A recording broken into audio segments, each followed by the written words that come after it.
मैं आप सबों की ओर से पूज्य गुरुदेव के चरण कमलों में सादर प्रार्थना अर्पित करता हूँ कि हे गुरुदेव, ग्रंथ सातत्वार सूत्र के प्रथम अध्याय के हार से हम लोग को परिचित कराकर प्रेरित करें।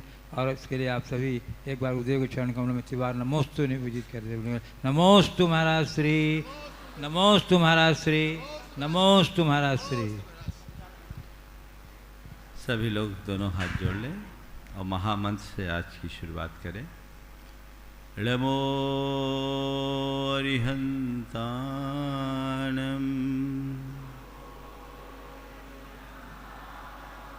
नमो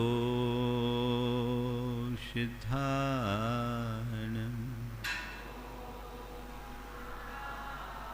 नमो आयर्याणं,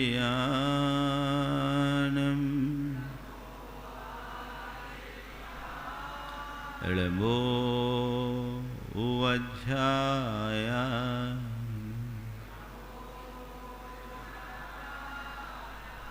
नमो लोये सवशहुनं,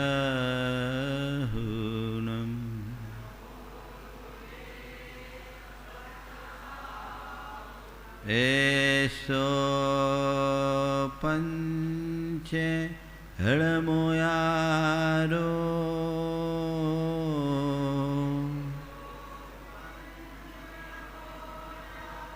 सवपावनाशनो,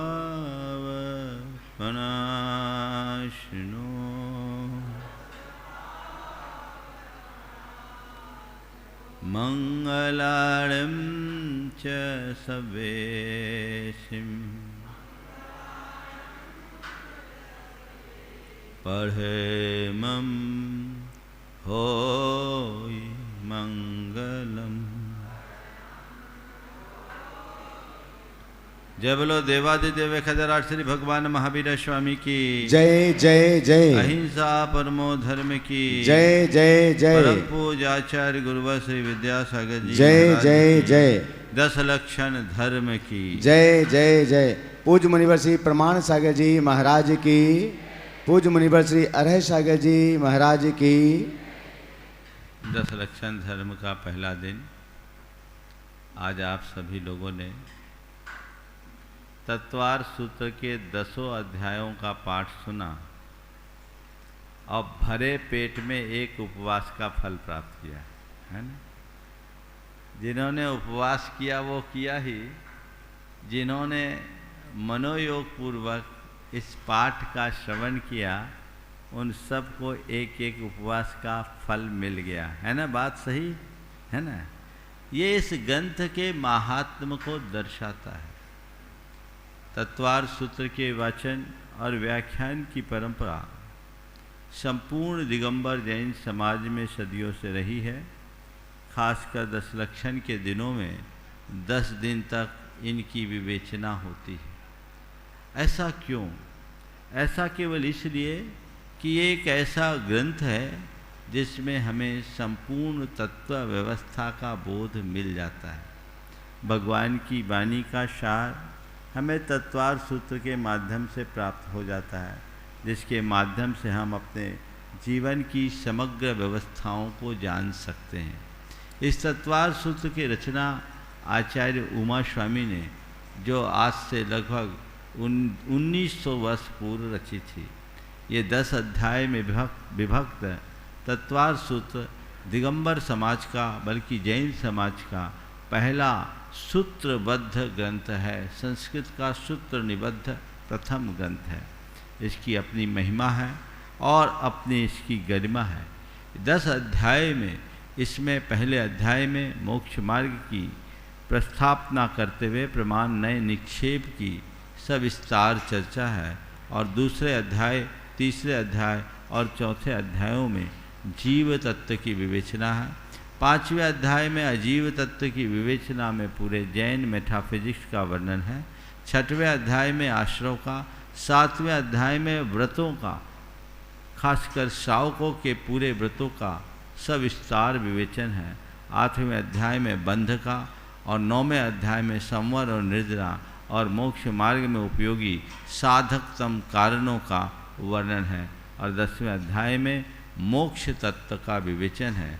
ये 10 अध्यायों में 7 तत्वों का विवेचन होने के कारण इन्हें तत्वार्थ सूत्र कहते हैं, और ये मोक्ष मार्ग का प्रतिपादक होने के कारण इसे मोक्ष शास्त्र भी कहते हैं।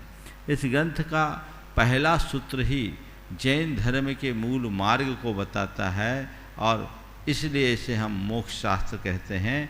हम सूत्र की शुरुआत कर रहे हैं। मुझे तय समय में पूरे अध्याय को पूर्ण करना है, इसलिए जहाँ जैसी आवश्यकता और अपेक्षा होगी वहाँ उतना ही प्रकाश डाला जाएगा। सबसे पहला सूत्र है सम्यक दर्शन ज्ञान चारित्राणि मोक्ष मार्ग।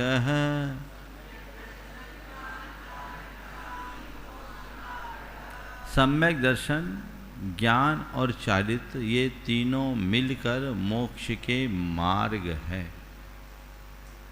मोक्ष मार्ग क्या है? मुक्ति चाहिए तो मुक्ति कैसे मिलेगी? जो मुक्ति का पथ दिखलाए उसका नाम मोक्ष मार्ग। जिस पर चलकर हम मुक्ति तक पहुंच जाए वो मोक्ष मार्ग है। वो क्या है? सम्यक दर्शन, सम्यक ज्ञान और सम्यक चारित्र ये तीनों मिलकर मोक्ष मार्ग है। तो इसको पलट दें तो मिथ्या दर्शन, मिथ्या ज्ञान और मिथ्या चारित्र का नाम मोह मार्ग है। क्या नाम है? मोह मार्ग। हमारी साधना क्या है? मोह मार्ग से मोक्ष मार्ग की ओर बढ़ना।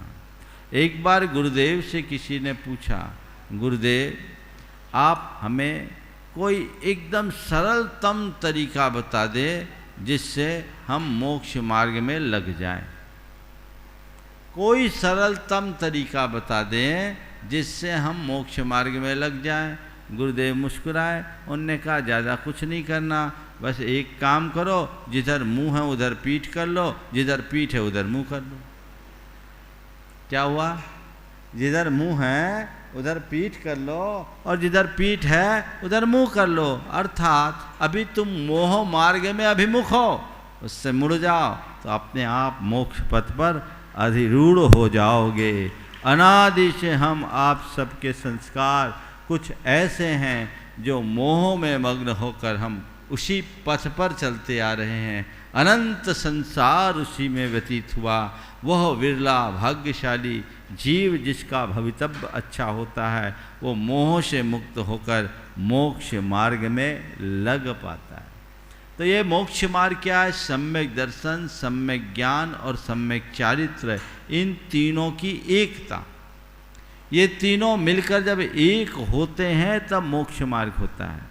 हमारे लिए यहाँ 3 बातों पर ध्यान देना है। पहले तो सम्यक दर्शन, सम्यक ज्ञान और सम्यक चारित्र क्या है। फिर दूसरी बात, ये तीनों मिलकर मोक्ष मार्ग है, अलग अलग नहीं है। और तो सम्यक दर्शन ज्ञान चारित्राणि, समीचीन दर्शन, समीचीन ज्ञान और समीचीन चारित्र, ये तीनों बहुवचनांत हैं और मिलकर के मार्ग बने हैं। यानी ये तीनों मिलकर हमारे मोक्ष का मार्ग पुष्ट करते हैं। ये क्या है? पहले दर्शन, ज्ञान, चारित्र, इन तीनों शब्दों को हम समझें, फिर मोक्ष मार्ग में इनकी क्या भूमिका है उस संदर्भ में बात की जाएगी। सम्यक शब्द का मतलब होता है सही, समीचीन, यथार्थ, सच्चा।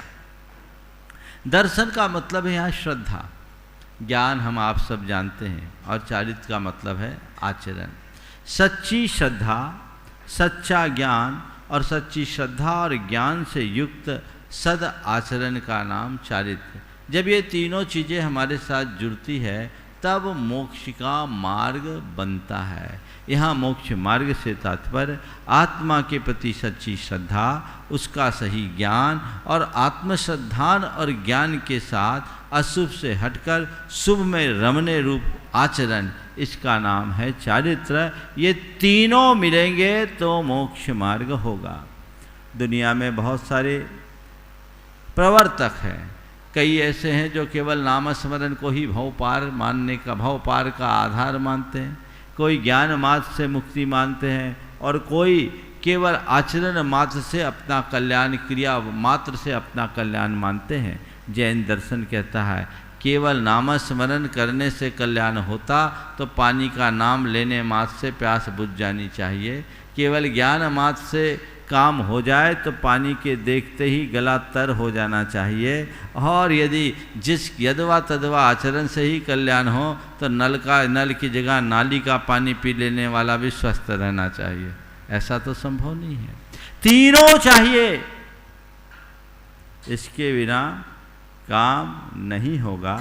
मूल शुरुआत उसमें सम्यक दर्शन से होती है, लेकिन सम्यक दर्शन ज्ञान चारित्र जब ये तीनों जुड़ते हैं तब कहीं जाकर हमारे मोक्ष का मार्ग प्रशस्त होता है। तीनों चाहिए। दो छोटे से उदाहरण से मैं अपनी बात को पूरी करके आगे बढ़ाता हूँ।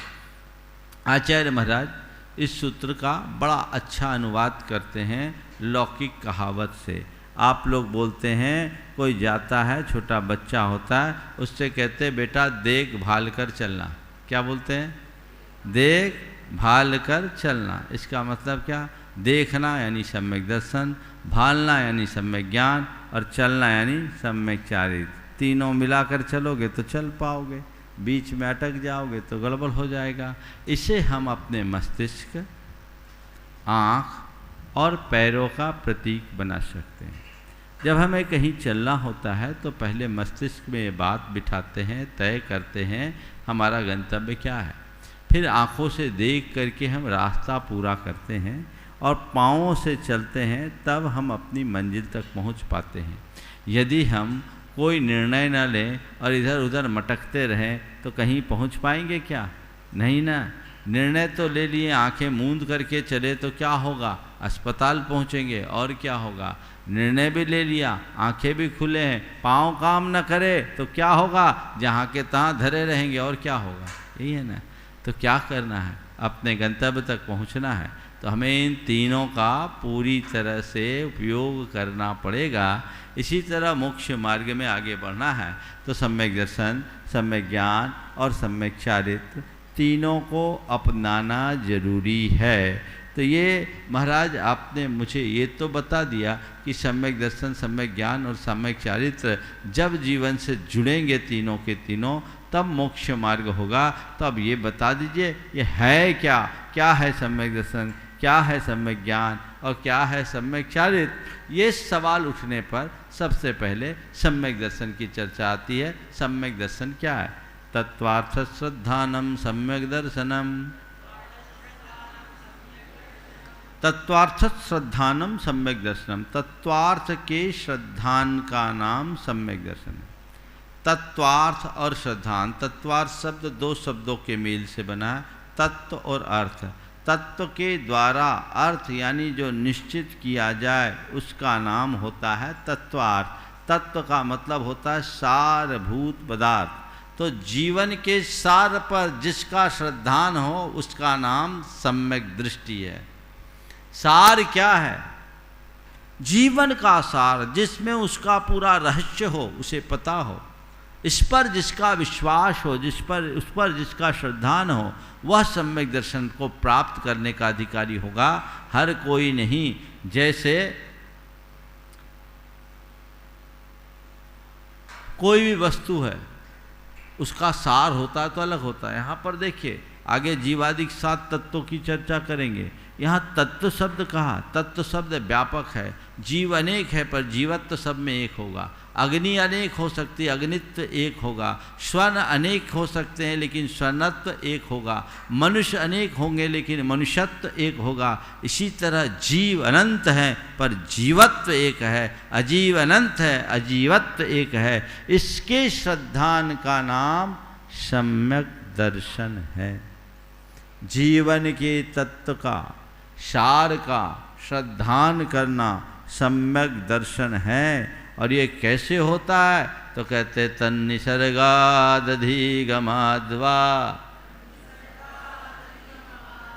तत् निसर्गात अधिगमात्वा संभवती। वह तत्वार्थ श्रद्धान किसी किसी को तो सहज अपने आप निसर्ग से यानी बिना परोपदेश से होता है, और किसी किसी को अधिगम से यानी पर उपदेश पूर्वक होता है। जो परोपदेश के बिना हो उसे निसर्ग से उत्पन्न नैसर्गिक या निसर्गत सम्यक दर्शन कहते हैं, और जिन्हें पर उपदेश पूर्वक हो उसे अधिगमत सम्यक दर्शन की संज्ञा दी जाती है। तो निसर्ग से अथवा अधिगम से वह सम्यक दर्शन होता है। तन निसर्गात वा अधिगमात वा सम्यक दर्शन होता है। तो ये कभी किसी को हो जाए। अब हम लोगों को अभी तक सम्यक दर्शन निसर्ग से होना होता तो हो चुका होता। अब निसर्ग से तो किसी किसी को बिरलों को होता है, घर्षण घोलन न्याय की तरह। घर्षण घोलन न्याय समझते हो? नदी में कोई शिला पड़ी और पानी से घिसते घिसते घिसते उस शिला से कोई मूर्ति बन जाए, समझ गए? इसको बोलते घर्षण घोलन न्याय। अपने आप बिना बनाए मूर्ति बन गई, रोज रोज पानी से पत्थर घिस रहा है घिस रहा है घिस रहा है, मूर्ति बन गई। असंभव तो नहीं है ना। तो किसी किसी को होगा। लेकिन अगर हम भाग्यशाली हैं कि हमें सद्गुरुओं का सानिध्य मिलता है, उनसे तत्वोपदेश मिलता है, यदि उनके द्वारा तत्वोपदेश सुनकर हम उस पर श्रद्धान कर ले तो आज भी हमारे लिए सम्यक दर्शन की पूर्ण संभावना है, जो हमें भव सागर से पार लगा दे। और यही हमारे जीवन का मूलभूत लक्ष्य होना चाहिए। तो आज के समय में हमें तुम्हें सबको अगर हमारे पुरुषार्थ के द्वारा कुछ लभ्य है तो ये अधिगम सम्यक दर्शन है, तो जिससे हमें सम्यक दर्शन की प्राप्ति हो सकती है, ऐसे निमित्तों का आश्रय लेकर के चलो और तत्व के प्रति सतत रुचि रखो, तत्वोपदेश के प्रति अभिरुचि रखो। जहाँ कहीं भी सही तत्व के विवेचना की बात मिले 100 काम छोड़ कर जाओ। समझ गए? एक आचार्य से किसी ने सवाल किया कि महाराज भव्य जीव का क्या लक्षण है? तो ये बात तो सही कि भव्य जीव तो अंदर भव्य है, अभव्य इसको कोई नहीं जानता, ये तो दिव्य ज्ञानी का विषय है। पर उन आचार्य ने हम सबके लिए एक बहुत अच्छा उपदेश दिया और भव्य जीव की पहचान भी बता दी। बता दूं आप लोगों को? जानना चाहोगे कि आप भव्य हो कि अभव्य? बता दूं? उन्होंने लिखा तत्प्रति प्रीति चित्तेन येन वार्ताप हि श्रुता निश्चितम स भवेद भव्य भावी निर्वाण भागिन। जो तत्व के प्रति प्रीति चित्त से प्रेम से भर करके तत्व की बात सुनता है, अर्थात तत्व की बात सुनने में जिसकी प्रगाढ़ रुचि होती है, वह भविष्य में निर्वाण का अधिकारी भव्य जीव समझना चाहिए निश्चित रूप में। समझ गए? ये एक स्थूल पहचान है। मैं तो यही मानता हूँ यहाँ जितने बैठे हैं सब भव्य जीव हैं, सबको मोक्ष जाना है और सबका ठिकाना शिखर जी है ना? जोर से तो बजाओ। हाँ। अब उसको मेंटेन करने के लिए रुचि बनाए रखना। रुचि मंद होगी तो कहीं उल्टा ना हो जाए। समझ गए? तो अपनी अभिरुचि को बना कर रखना चाहिए, इसमें ही हमारे जीवन का कल्याण है। तो ये किसी को निसर्ग से, किसी को अधिगम से तत्व का श्रद्धान होता है। और वह तत्व क्या है? जीवा जीवा स्रवंद संवर निर्जरा मोक्षास्तत्वम्।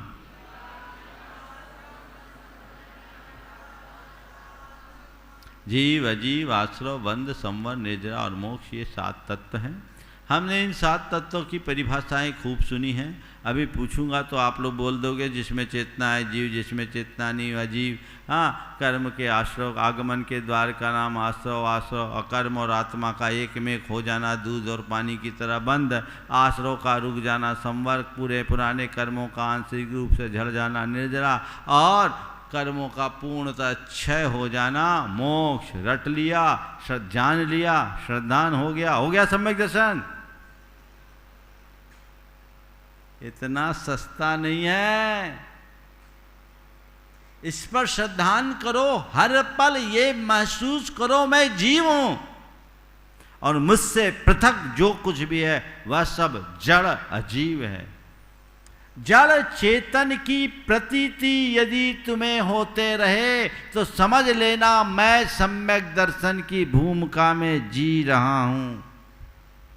मैं जीव हूं और मेरे अतिरिक्त जो है सब अजीब है। मैं केवल जानने देखने वाला शुद्ध चैतन्य आत्मा हूं, अजर अमर अविनाशी और अरूपी हूं। ये अंतरंग में श्रद्धान। अपने आप को क्या मानते हो? पंकज जैन। क्यों स्वधर्मिंद, है ना?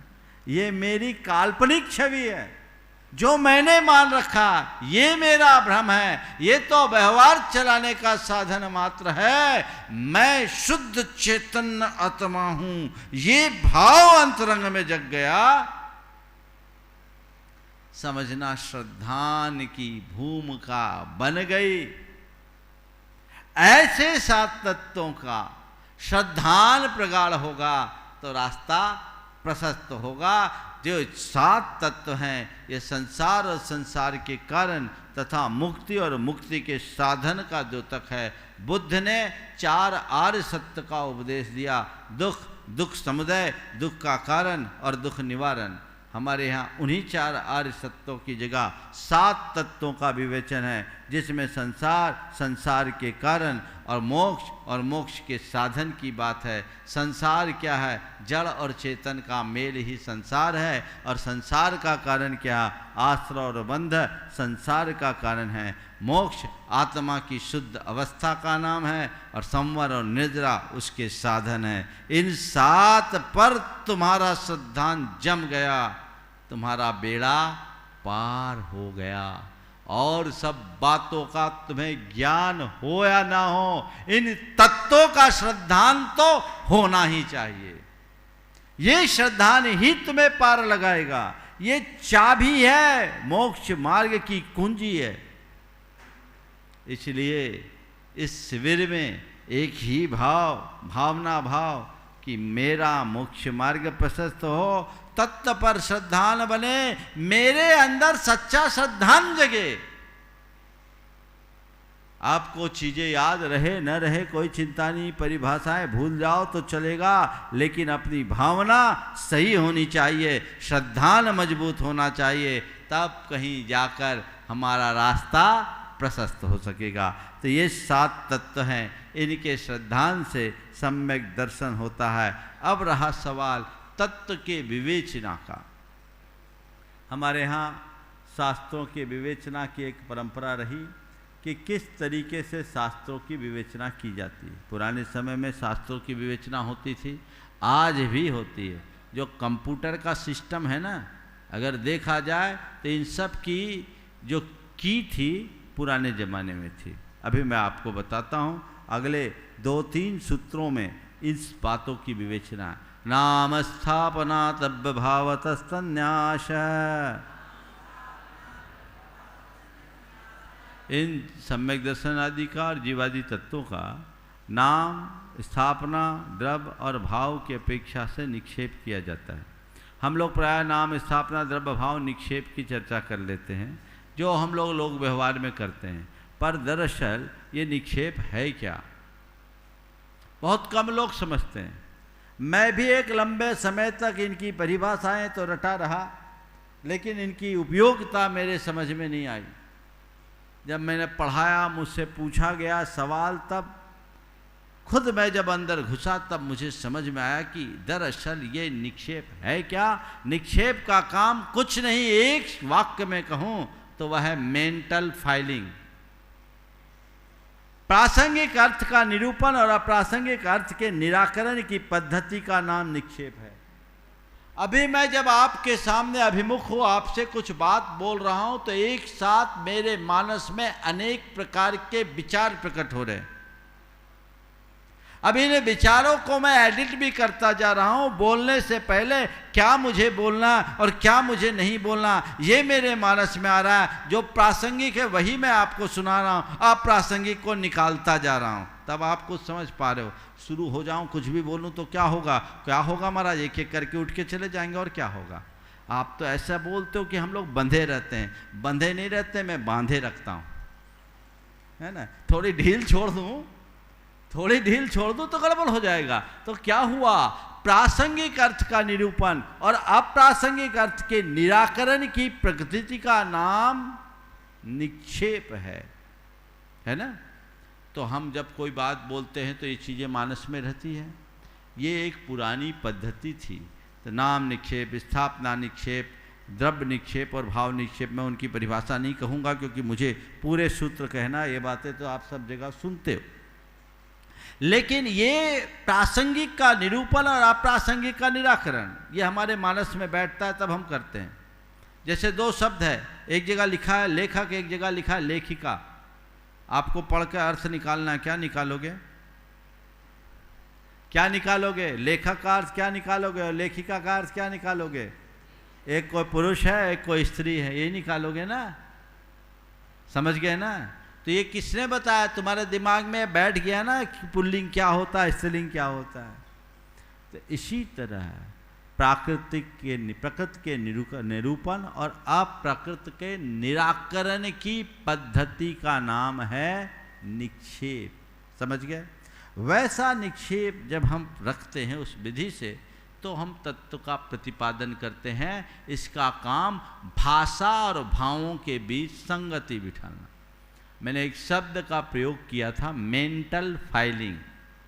आज कंप्यूटर का जो लोग प्रयोग करते हैं उन्हें अलग अलग फाइलें बनानी पड़ती है, और जब वो अलग अलग फाइलें बनाते हैं तो उन फाइलों में जब चाहिए तब वो डाटा अपना निकाल लेते हैं। जिनकी फाइलिंग प्रॉपर होती है उनसे बोलो एक क्लिक में सारी चीज़ें ला के दे दे, और जिनकी फाइलें अस्त व्यस्त होती है उनसे पूछो तो हींडते रहेगा, घंटा भर खराब कर देगा, काम कुछ नहीं होगा।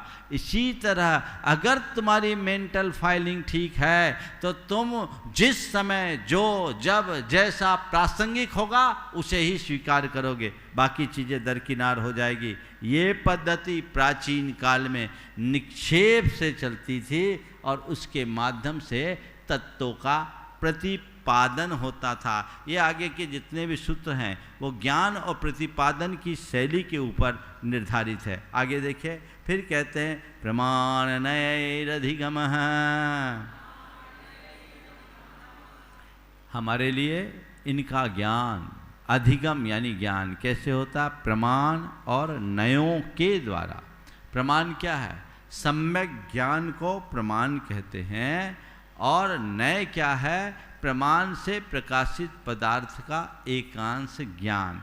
तो प्रमाण और नय के द्वारा हम तत्वों को जानते हैं। जैसे अभी मैं आपको देख रहा हूँ, आप मुझे देख रहे हैं, मैं जिस रूप में आप हो आपको उस रूप में देख रहा हूँ, और आप जिस रूप में मैं हूँ आप मुझे देख रहे हैं। तो ये मेरा आपके संदर्भ में और आपका मेरे संदर्भ में सम्यक ज्ञान हुआ ना। पर मैं हूँ कुछ और आपको देखो कुछ, आप हो कुछ और मैं देखूँ कुछ, तो क्या हो जाएगा? मिथ्या ज्ञान। तो जो वस्तु जैसी है उसे वैसा जानना सम्यक ज्ञान कहलाता है, और यही सम्यक ज्ञान प्रमाण कहलाता है। पर जब हम किसी वस्तु को जानते हैं तो उसे जैसा जानते हैं वैसा ही कहें, ये कोई ज़रूरी नहीं है, और एक साथ कह नहीं सकते। जैसे समझने के लिए पंडाल में सामने की जो वाल बनी हुई है, अब वो वाल मुझे दिख रही है, एक बार में मैं देख रहा हूँ, और ये मैं देख रहा हूँ ये फ्लैक्स नहीं है, कपड़ा है, ये मेरा सम्यक ज्ञान है उसके संदर्भ में, है ना। लेकिन अब मुझसे आप कहो कि कोई बताए उसके विषय में, तो मैं क्या बताऊंगा? एक बार मैं बताऊंगा, मैं कहूँगा सामने एक वाल है जिसमें 3 अलग अलग रंग है, पीला रंग है, मैरून कलर है और वाइट कलर है। उसमें बहुत अच्छे सलवट्टे बनाई भी है, नीचे बीट लगाया हुआ है, फ्रेम कसा हुआ है, वो पंडाल का अगला हिस्सा है। इतने सारे टुकड़े मैंने किए, ये टुकड़े किसके हैं? हाँ, उस दीवाल विषयक ज्ञान के, जो मेरे जानने में तो एक साथ आ रहा है, पर मुझे कहने के लिए उसके टुकड़े करने पड़ रहे हैं। इसी टुकड़े का नाम नय है। नय यानी प्रमाण का बच्चा। क्या? नय यानी प्रमाण का बच्चा। प्रमाण से प्रकाशित पदार्थ के एकांश ज्ञान का नाम नय है, वो अंश ही कहलाता है। तो इस तरह प्रमाण और नयों के द्वारा तत्वों का प्रतिपादन होता है, ज्ञान होता है। और प्रतिपादन की 2 पुरानी शैलियाँ और थी, उनका आगे के 7वें और 8वें सूत्र में उल्लेख है, मैं उनकी चर्चा करता हूँ। निर्देश स्वामित्व साधनाधिकरण स्थिति विधानतः। निर्देश, स्वामित्व साधन, अधिकरण, स्थिति और विधान से भी इनका विवेचन होता है। अब मान लीजिए मुझे सम्यक दर्शन के बारे में बताना है ना, तो अब बताना है तो कोई चीज़ माइंड सेट करेंगे तब ना बताएंगे कि सीधे जाए खड़े हो जाए। क्या बताना क्या नहीं बताना ये मुझे देखना होगा, है ना, तब बता पाएंगे। तो सम्यक दर्शन के बारे में बताना है तो हमारे आचार्यों ने बोला तुम ये 6 अनुयोगों को लो, निर्देश को, स्वामित्व को, साधन को, अधिकरण को, स्थिति को और विधान को, और बोल दो, पूरा सम्यक दर्शन का चैप्टर क्लोज हो जाएगा, कुछ भी नहीं बचेगा। सबसे पहले जिस विषय में बोलना उसका निर्देश यानी उसका स्वरूप बताओ, नाम उल्लेख करो, सम्यक दर्शन। स्वामित्व किसको होता है? तो भव्य जीवों को होता है। साधन उसको पाया कैसे जाता है? तो सम्यक दर्शन की प्राप्ति तब होती है अंतरंग में जब कर्मों का क्षय उपशम या उपशम होता है। बहिरंग में इसके कुछ साधन है, हम आपको जो साधन है वही बताएंगे, बाकी देवों नारकियों की चर्चा हमें नहीं करना, क्योंकि मुझे तय समय में बात पूरी करना। हमें आपको सम्यक दर्शन कैसे होता है समझ गए? तो जिन बिंब के दर्शन से, धर्म के श्रवण से और जाति स्मरण से, 3 माध्यम हमें तुम्हें सम्यक दर्शन के। कौन कौन से? जिन बिंब दर्शन, धर्म श्रवण और जाति स्मरण। मैं और बाकी चर्चाएं नहीं कर रहा हूं क्योंकि उसमें उलझने की जरूरत नहीं, हमें अपने से मतलब है कि देवों नारकियों से मतलब है। तो जिन बिंब के दर्शन से, धर्म के श्रवण से और जाति स्मरण यानी पूर्व जन्मों की स्मृति से। तो जाति स्मरण तो हमारे तुम्हारे हाथ में है नहीं कि हम अपने पास्ट को याद कर लें। जाति स्मरण की बात तो जाने दो, जब से पैदा हुए तब से भी अब तक की 2-4% बातें याद होगी, बाकी तो सब भूल गए। इतनी अधिक तो विस्मरण शक्ति। तो हमारे हाथ में क्या है? जिन बिंब दर्शन और धर्म श्रवण। नित्य भाव से जिन बिंब दर्शन करो। भगवान की मूर्ति नहीं, उसके मूर्तिमान का दर्शन करो। भगवान के दर्शन से मोह का क्षय होता है, निधत्ति निकाचित का पाप कलाप नष्ट होते हैं। इसलिए जिन बिंब दर्शन के प्रति उत्साह होना चाहिए।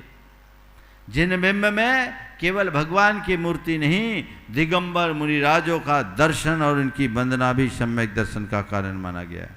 क्योंकि दिगंबर मुनिराज जिन बिंब के रूप में जाने जाते हैं वो भगवान के प्रतिनिधि हैं। और धर्म श्रवण, नियमित धर्म श्रवण करो। बहुत सारे लोगों के जीवन में परिवर्तन आ जाता है धर्म श्रवण करते करते। तो धर्म श्रवण की रुचि जगाइए। कल्याण का मार्ग तो तुम्हें यही मिलेगा। सारे संसार में केवल और केवल भटकाने की बातें मिलती है। तुम लोग ये खबरिया चैनल खोल के बैठ जाते हो, 2-4 सिरफिरों को उठा ले आते हो, बहस करते हैं, आपस में रगड़ा रगड़ी होती है और तुम लोग बैठे बैठे घंटों खराब करते हैं जिसमें कोई सार नहीं। उसकी जगह आचार्यों की वाणी को सुनो, मुनियों के प्रवचन को सुनो, भव पार लगोगे। बोलो कितने लोग हैं यहाँ जो डेली के टीवी के शो में होने वाले अलग अलग बहसों में अपना समय बर्बाद करते हैं। आज प्रतिज्ञा लोगे कि महाराज मैं फालतू बहस में कोई रुचि नहीं लूँगा। बोलो लोगे? कितने हाथ उठ रहे हैं देखें? पूरे पूरे उठने चाहिए। दिखा दे भैया सबको, एक बार हाथ उठाए रखो। मतलब बात भी सही है, मैं जब इतनी हमसे बुलवा रहे हो तो उसका आउटपुट भी हाथ उठाए रखना। अभी थोड़ी देर कष्ट रखो भाई, कैमरा पूरे में घुमा दो, पुरुषों के प्रति भी घुमा दो, ये बहुत अच्छी बात है। एक बात मैं आपको प्रसंग के अनुसार हाथ उठाए रखिए। एक बात बोलता हूँ, आजकल मैनेजमेंट के विषय में जो लोग बताते हैं वो एक शब्द का प्रयोग करते हैं। पुरुषों का हाथ उठे रहने दो, हाँ बहुत बढ़िया, और जो रह गए वो भी उठा लो तो अच्छा रहेगा। एक अच्छी उपलब्धि होगी जो मैं आपको बता रहा हूँ। एक शब्द आता है न्यूज फास्टिंग। न्यूज फास्टिंग क्या होता है? न्यूज फास्टिंग का मतलब है आप फालतू बातों को मत सुने। उपवास करते हैं ना, तो भोजन के त्याग का नाम तो उपवास है ही। न्यूज फास्टिंग अर्थात जितने भी नकारात्मक बातें हैं, हाँ उठा लो एक बार सब हाथ अच्छे से, हाँ, जितनी भी नकारात्मक बातें हैं उनसे अपने आप को बचा लोगे। क्यों? दिन भर जो इधर उधर के समाचार आप सुनते, क्या मिलता है? 3 मरे 13 घायल, और क्या? इससे डिस्ट्रैक्शन होता है, आप अपने उद्देश्य से विमुख हो जाते हैं, आपकी जो क्रियाशीलता है वो प्रभावित होती है, आपकी कार्य क्षमता प्रभावित होती है, आपका चित्त व्यर्थ की बातों में उलझ करके रह जाता है। समय थोड़ा है, जीवन कीमती है, हमें उस पर ध्यान देना चाहिए जिससे हमारा कल्याण हो। समझ गए? तो धर्म श्रवण कीजिए, रुचि पूर्वक कीजिए। ये मत सोचिए कि मुझे समझ नहीं आता, आप इतना समझ लीजिए कि यहां जो सुनाया जा रहा है उसमें मेरा कल्याण है, तो ही बेड़ा पार हो जाएगा। तो जिन बिंब दर्शन और धर्म श्रवण 2 अमोघ साधन है तुम्हारे पास, इसका लाभ नहीं उठाओगे तो फंसे रह जाओगे। तो इसको हमें ध्यान में रखना है। तो निर्देश, स्वामित्व, साधन, अधिकरण कहाँ होता है, उसका नाम अधिकरण है। स्थिति कौन सा, सम्यक दर्शन कितने काल तक टिकता है, और विधान उसके भेद प्रभेद कितने हैं, प्रकार कितने इसमें आते हैं। इस तरीके से जब हम सम्यक दर्शन के बारे में बोलना शुरू करें तो घंटों केवल इस पर बात हो सकती है। इसी तरह एक और पुरानी शैली थी जो ज़्यादा प्रचलित हुई, सत्संख्या क्षेत्र स्पर्शन कालांतर भावाल्प बहुत वैश्य।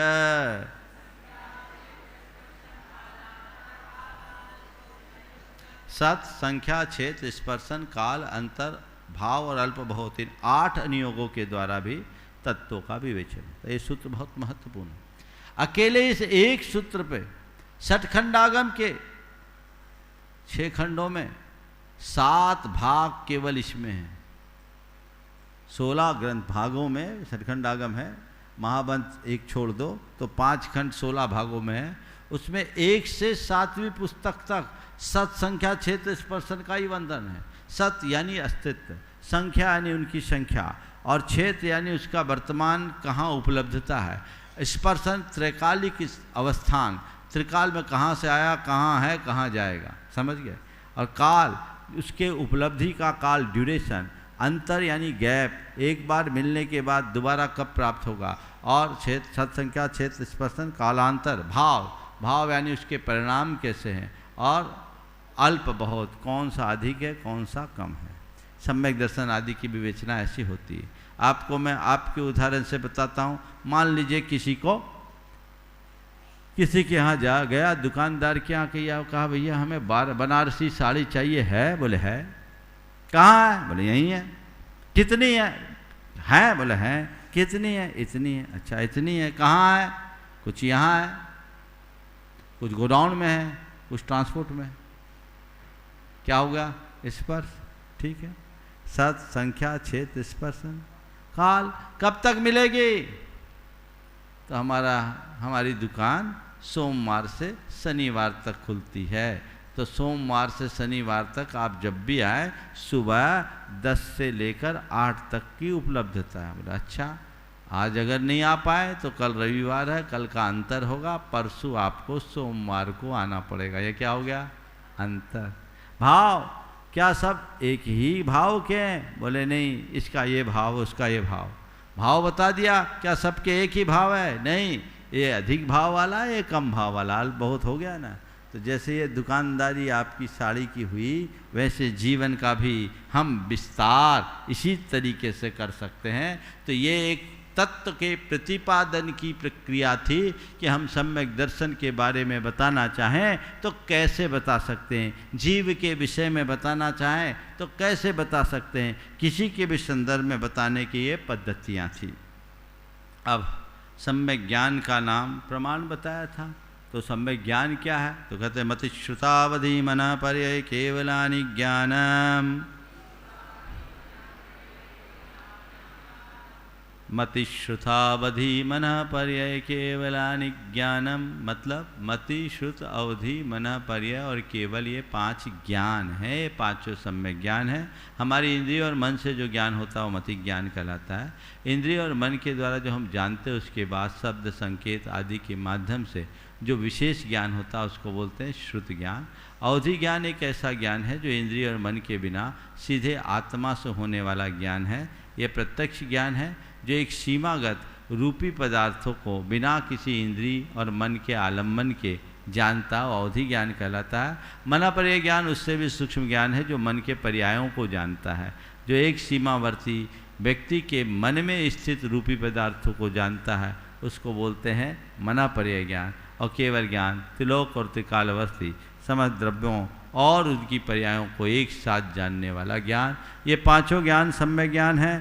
तत्प्रमाणे आद्य परोक्षम प्रत्यक्षमन्यत्, ये पांच ज्ञान दो प्रकार के प्रमाण हैं। ये दो कहाँ से आ गए? द्विवचन लगा दिया इसलिए आ गए। मति श्रुत अवधि मनापर्य ज्ञान ये सम्यक ज्ञान है, प्रमाण है, पर दो प्रकार के प्रमाण हैं। उनमें आद्य परोक्षम, आदि के दो परोक्ष हैं, प्रत्यक्षम अन्यत, बात के तीन, अन्यत प्रत्यक्षम। परोक्ष और प्रत्यक्ष क्या है? जो पराधीन ज्ञान है उसको बोलते हैं परोक्ष, और स्वाधीन ज्ञान को प्रत्यक्ष। अर्थात जो इंद्रिय और मन के निमित्त से हो वो परोक्ष है, मति ज्ञान शुद्ध ज्ञान के साथ ये होता है। अवधि ज्ञान मनापर्य ज्ञान और केवल ज्ञान इंद्रिय और मन के बिना होता है, सीधे आत्मा से होता है, इसलिए वह प्रत्यक्ष ज्ञान कहलाता है। मति ज्ञान के नामांतर मति स्मृति संज्ञा चिंता विनिबोधित अनर्थांतर। मति स्मृति संज्ञा चिंता अभिनिबोध ये सब मति ज्ञान के नामांतर हैं। लोग इनकी व्याख्या करते हैं पर ये पर्यायवाची शब्द है। तदिंद्रियानिंद्रिय निमित्तम, वह मति ज्ञान इंद्रिय और अनिंद्रिय यानी मन के निमित्त से होता है। अवग्रहे हावाय धारणा, हमारे लिए जो मति ज्ञान होता है वो क्रमिक होता है। अवग्रह, इहा, अवाय और धारणा। जब हम किसी वस्तु को जानने के लिए उद्यत होते हैं तो जानते समय जो पहले समय का झलक, पहले समय की झलक होती है, जो एक आभास होता कुछ है, इसका नाम अवग्रह है। उसके बाद जो हमारे अंदर उसके प्रति क्यूरोसिटी होती है, क्या है, इसका नाम है ईहा। उसके बाद हम एक नतीजे पर पहुँचते, एक जजमेंट होता है कि ये ऐसा है, इसको बोलते हैं अवाय, जिज्ञासा, निर्णय पर आना। और जो निर्णीत पदार्थ है उसे कालांतर में न भूलना धारणा कहलाती है। तो ये अवग्रह, इहा, अवाय और धारणा ये इतना तेज गति से होता है कि हमको पता ही नहीं लगता। और ये अवग्रह, इहा, अवाय, धारणा एक साथ, इसके लिए बोलते हैं सत पत्र व्यधनवत। कमल की 100 पाखड़ी को तह करके एक के ऊपर एक रख दो और एक सुई डालो, इधर से डालोगे उधर पार हो जाएगी। तो ये बताओ, सुई ने 100 पाखड़ियों को एक साथ छेदा कि क्रम से? कैसे छेदा? क्रम से छेदा, लेकिन लगता है क्या क्रम है? इतना सूक्ष्म है कि पता नहीं लगता। बहुविध क्षिप्रानिश्चितानुक्त ध्रुवाणाम क्षेत्राणाम, ये अवग्रह, ये अवाय और धारणा बहु यानी बहुत सारे, बहुविध यानी बहुत प्रकार के, क्षिप्र, बहुविध, क्षिप्र यानी शीघ्रता से, और अनिश्चित यानी आंशिक रूप से निकले हुए, अप्रकट, और अनुक्त बिना कहे हुए, ध्रुव यानी स्थिर। इनके क्षेत्र यानी एक विध, अक्षिप्र, निश्चित, उक्त और अध्रुव। इन पदार्थों का, इन 12 प्रकार के पदार्थों को जानते हैं। जैसे हम बहुत चीज को जान लिए, बहु ज्ञान है, एक को जाने एक ज्ञान है, बहुत प्रकार को जाने। यहाँ बहुत लोग बैठे हैं तो बहुत का ज्ञान हुआ। बहुत प्रकार के कपड़े पहने हैं तो क्या हो गया? बहुत प्रकार का। यहाँ एक प्रकार के लोग हैं, ये क्या हो गया? एक प्रकार का। एक व्यक्ति एक हो गया। इसी तरह किसी चीज़ को क्षिप्र, बहुत तेजी से ग्रहण कर ले, उसका ज्ञान का नाम क्षिप्र ज्ञान है। अक्षिप्र, धीरे धीरे धीरे धीरे, इसको बोलते हैं अक्षिप्र ज्ञान। उक्त, जो कहा हुआ है। अनुक्त, जो अभिप्राय से ही जान ले, इसको बोलते हैं अनुक्त। ध्रुव, स्थिर वस्तु के ज्ञान को या ज्ञान की स्थिरता को। अध्रुव, तेजी से भागती हुई चीज़ों को या अध्रुव ज्ञान को। ये इस तरह से 12 प्रकार की चीज़ें होती है जिनका हमें अवग्रह या अवाय और धारणा रूप ज्ञान होता है। ये क्या है? अर्थस्य, ये सब पदार्थ के भेद हैं। न व्यंजनस्यावग्रह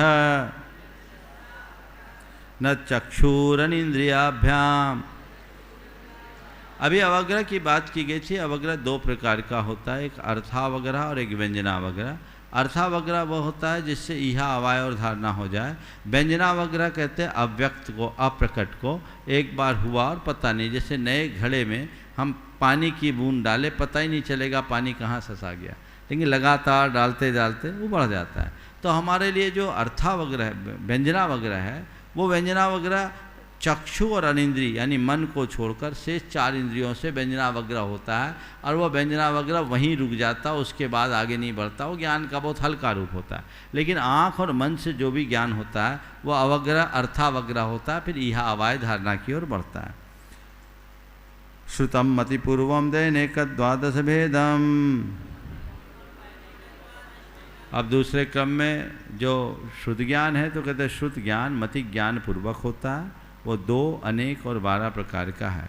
श्रुतक ज्ञान किसको बोलते हैं, है ना। तो यहाँ पर आगम रूप शुद्ध ज्ञान की बात की गई। आगम रूप शुद्ध ज्ञान मूलतः 2 भागों में है, एक अंग प्रविष्ट और अंग बाह्य, है ना। तो अंग प्रविष्ट और अंग बाह्य। अंग प्रविष्ट क्या है, जो भगवान के द्वारा कहा गया द्वादशांगात्मक रूप शुद्ध ज्ञान है, उसको बोलते हैं अंग प्रविष्ट। और अंग बाह्य किसे बोलते हैं, अंग प्रविष्ट के आधार पर विशिष्ट ज्ञानी आचार्यों द्वारा मंद बुद्धि शिष्यों के अनुग्रह के लिए जो शास्त्र रचा जाता है वह अंग बाह्य कहलाता है। तो अंग प्रविष्ट के 12 भेद और अंग बाह्य के अनेक भेद हैं। आज जितने भी ग्रंथ हम सबको उपलब्ध हो रहे हैं वो कौन से हैं, अंग बाह्य। अवधि ज्ञान का स्वरूप भव प्रत्ययोवधिर्देव नारकाणाम क्षयोपम निमित्त षड्विकल्प शेषानाम।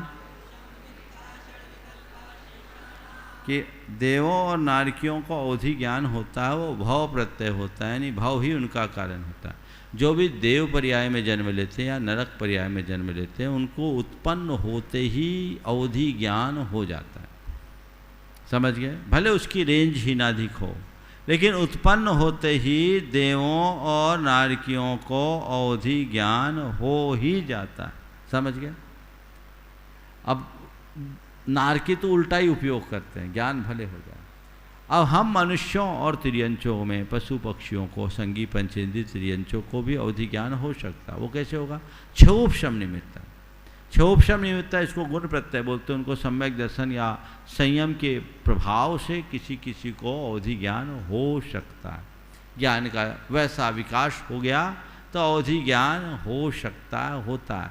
तो क्या देवों और नारकियों को बिना क्षोभशम के होता है? क्षोभशम तो उनको भी होता है, लेकिन उनको बिना किसी बाह्य निमित्त के अपने आप क्षोभशम हो जाता है। और हम आपको कुछ गुण चाहिए, संयम, संयमा संयम यानी अनुव्रत और सम्यक दर्शन, इनमें से कोई एक हो तो हमारे लिए अवधि ज्ञान हो सकता है।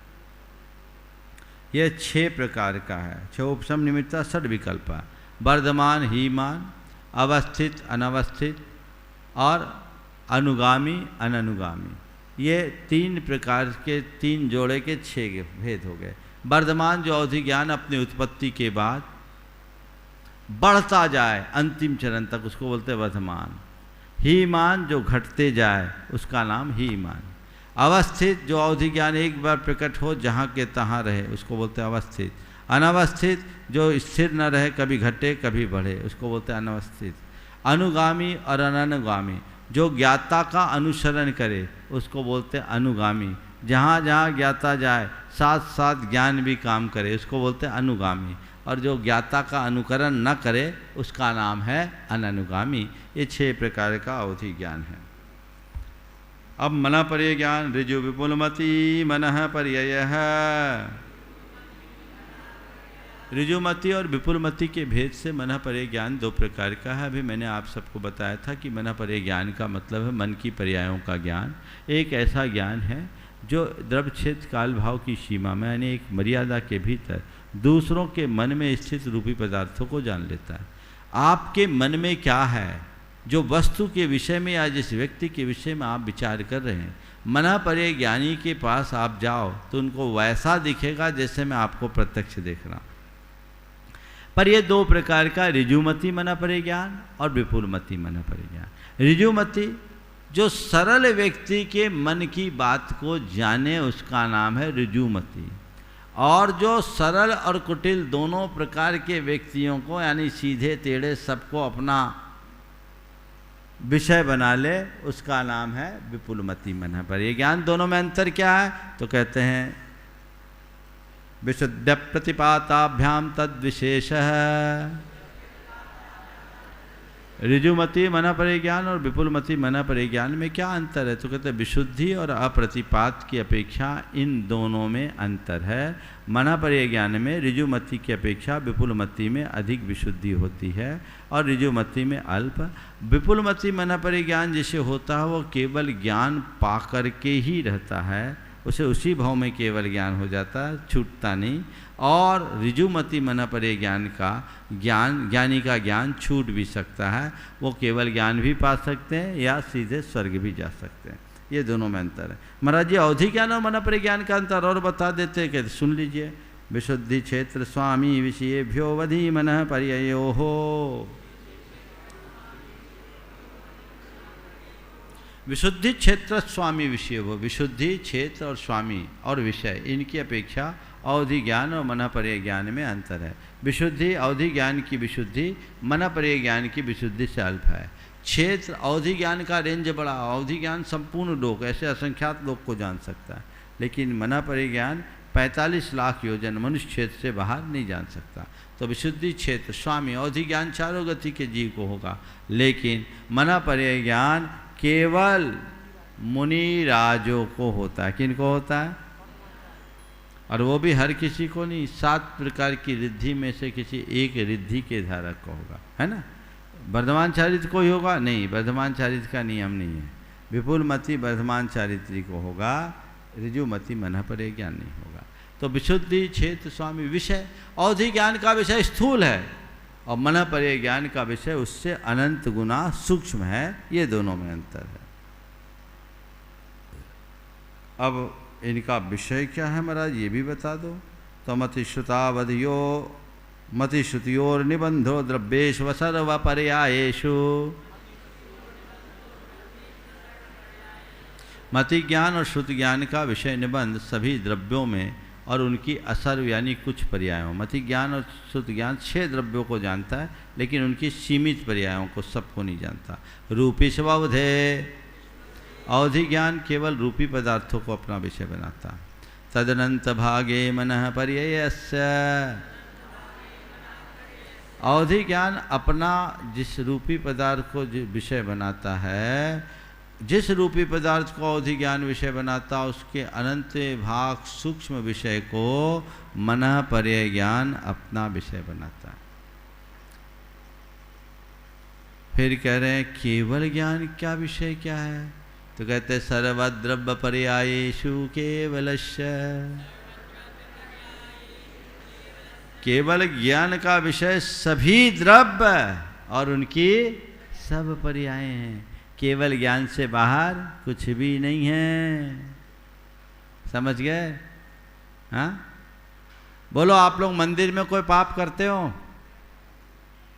करना चाहते हो? क्यों? सामने भगवान है, भगवान देख रहे हैं, है ना, देख रहे हैं, यही सोच के नहीं करते हो। भूल में मत रहना, भगवान सर्वद्रष्टा है, सब देख रहे हैं। तुम जितनी हरकतें कर रहे सब उनके ज्ञान में आ रही, इसलिए उनसे बचना है, पाप करना छोड़ दो। एकादीनि भाज्यानि युगपदे कस्मिन्ना चतुर्भ्य।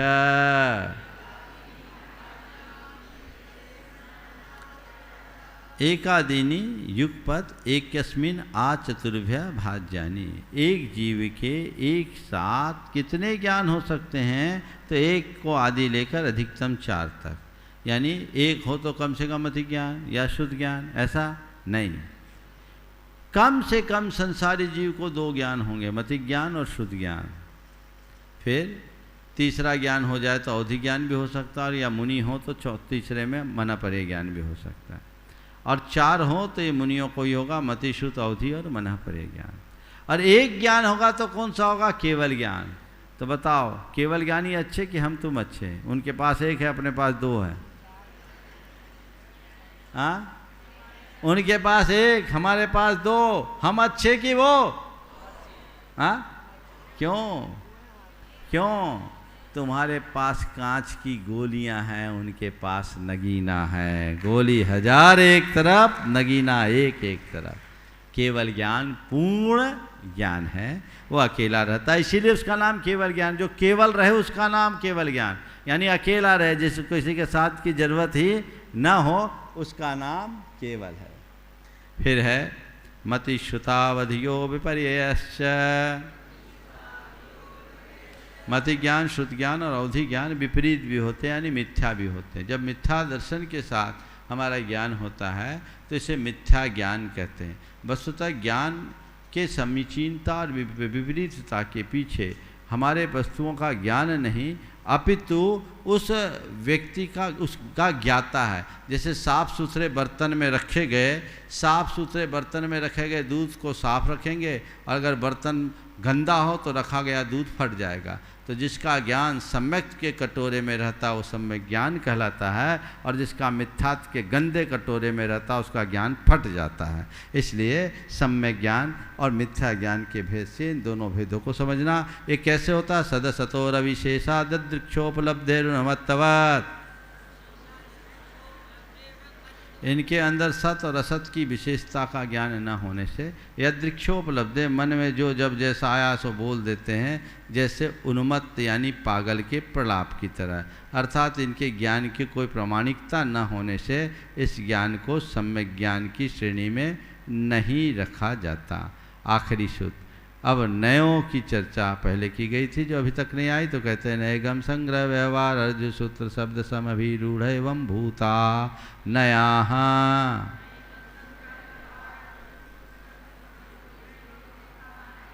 नयगम संग्रह व्यवहार ऋजुसूत्र शब्द समभिरूढ़ और एवं भूत, ये 7 नए हैं जिनके माध्यम से तत्वों का प्रतिपादन होता है। नयगम नय एक ऐसा नय है जो संकल्प मात्र को विषय बनाता है, जो संकल्प मात्र को विषय बनाता है। जैसे बहुत सारे कार्य हमारे द्वारा होते हैं जो अभी हमने किया नहीं है पर मन में संकल्प ले लिया, तो उसे हम कृत मान लेते हैं। संकल्प मात्र को ग्रहण करने वाला नय नयगम नय होता है।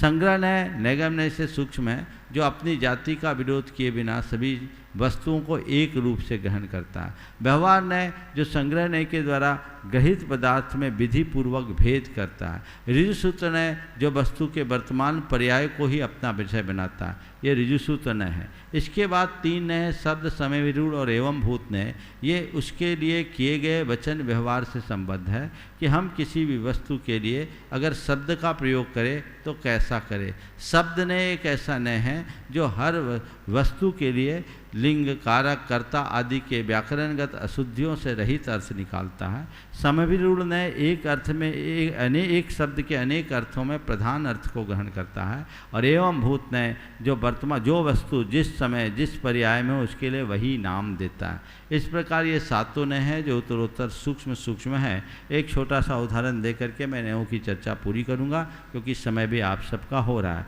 देखिए 7 नय उत्तरोत्तर कैसे सूक्ष्म हैं। एक व्यक्ति मंदिर की तरफ जा रहा है, हमने कहा देखो ये पुजारी जा रहा है, पूजा कर रहा है। ये कौन सा नय का विषय हुआ? नयगम नय। वहाँ गया, वहाँ 8 द्रव्य इकट्ठा करना शुरू किया, इसको क्या बोलेंगे? और वो 8 द्रव्य को अलग अलग रखा, इसका क्या नाम है? अब उसको हम पुजारी करें, क्या हुआ? संग्रह नय।